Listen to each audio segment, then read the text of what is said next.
We talk about Africa. Africa should take care of itself, and indeed it should, because, let's face it, when you think about resources, natural, human, and everything, this is perhaps the richest continent on this planet Earth, and yet the poorest people on Earth.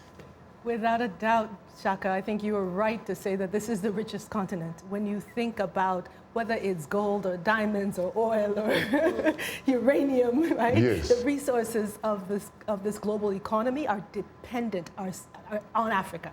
And I think what you see, again, it is not only this administration, it is Democrats and Republicans, is that 80 to 90% of U.S. engagement with the continent of Africa is in oil, liquefied natural gas, and mining. It's in the extractive industries. So the U.S. has always been first, some of us say, since the days of the slave trade, in extracting the resources of Africa. Then it was human resources. Now it is natural resources. But it is the extraction really for the purpose of taking out the raw resource, taking it elsewhere to have value added, and then shipping it back to those very consumers in Africa. The model has to be challenged, because unless those resources have value that is added in Africa, unless the manufacturing, as my colleagues have mentioned already, the importance of manufacturing, unless the manufacturing takes place in Africa where there can be jobs with decent pays,